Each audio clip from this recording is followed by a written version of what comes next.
Well, let's go live now to our reporter Mbali Thethani, who is, of course, watching this story. Mbali, a number of delays we saw today, court challenges, allegations of infighting that have since been dismissed. Nonetheless, ANC in Mpumalanga rather has managed to elect its new leadership. But what else has happened since then?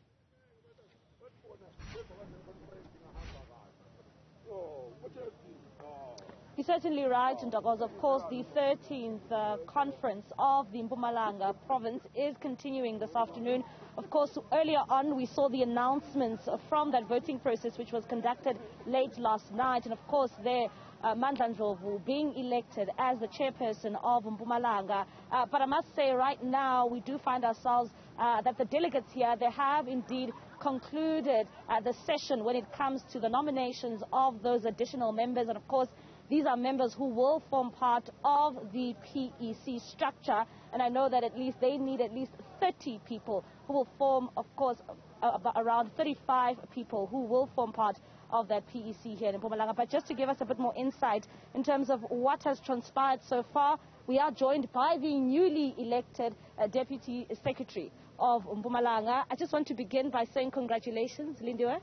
Thank you very much, and thank you to the branches that have re-elected me as a Deputy Secretary, because I was acting because I was elected Deputy Secretary. So it's my second term as a Deputy Secretary. All right, thank you very much. Of course, coming to you being elected as the Deputy Secretary, you are the only female who has made the cut to become the top 5. Is it enough, just one female? No, it's not enough. There are some guidelines which National has presented by Comrade Kgalema Motlanthe, where once conference sits and adopted nationally, we will make sure that all our structures comply. You start with your 50-50 from the top 5. But in this case, there was none, so I am the only. But Rule 6.1 of the Constitution kicks in. The conference, so far the nominations that we have seen, you've got about 20 women nominated and about 30 males.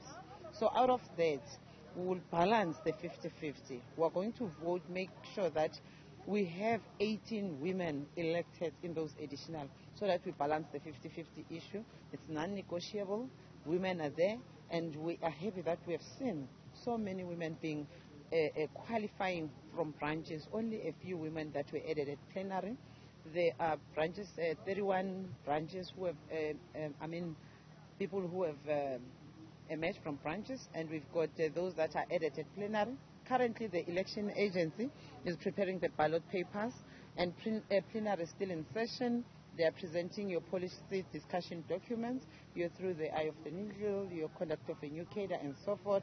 Because we're not here only to elect the leadership, but we're here to develop a program of the PEC for the next 4 years, because our term of office is 4 years, so that we know exactly what is it that our branches said we must do, and our committees must be functional, and we must make sure that in terms of your LNG, your legislature and governance, it focuses on the issues of your service delivery and governance, because we have seen our municipalities are suffering. We're just coming out of local government election, and the downward trend in terms of losing votes.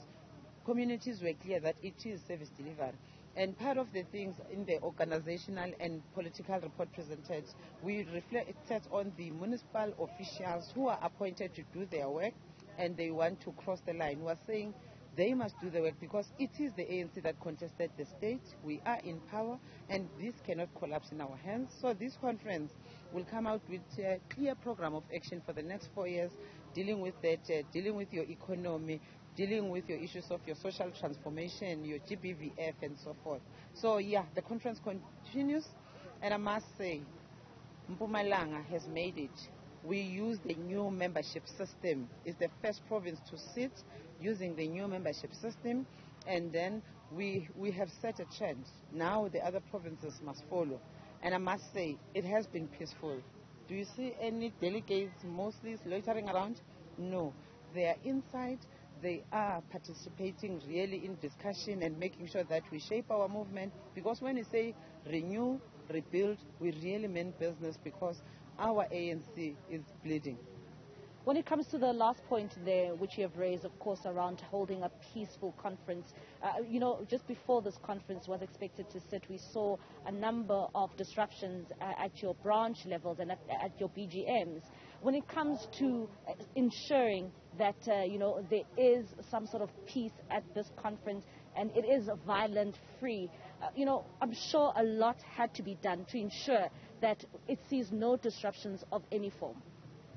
As the office of the coordinator then, we were emphasizing on our branches to respect the guidelines adopted by the conference and the guidelines adopted by the ANC, and respecting our policies of the movement to say when a person must be elected, it's that meeting, that conference starts at the branch conference, then it goes to region, it goes to the province. And those that were fighting are those that never wanted to listen when we introduced the new membership system. And they didn't even know how to activate their online profile. So a person would avoid to go to a pre-PGM to check his status, whether he is in good standing or not. Or a person would just go to the bank and deposit and never go online and activate her profile.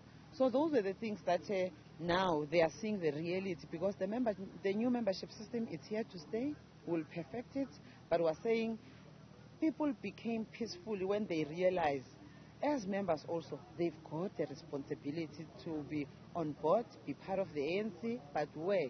At the level of the branch. I am in the province, but also I belong in a branch. All right, thank you very much. That is Lindiwe Ntshalintshali, the newly elected Deputy Secretary of this province. Of course, they're touching on especially the question around women. She is the only female in the top 5 position, and of course we know that this is something that the ANC continues to struggle with when it comes to that gender representation, that 50-50 gender representation right at the top. I know that they've tried by all means and have gone through great lengths to ensure that women are incorporated, but it still remains the question, right at the top, do we see more women? And clearly there, it's just one for now. Oh, thank you so much, Mbali. Of course, we will return to you later on that all-important story that we are watching today.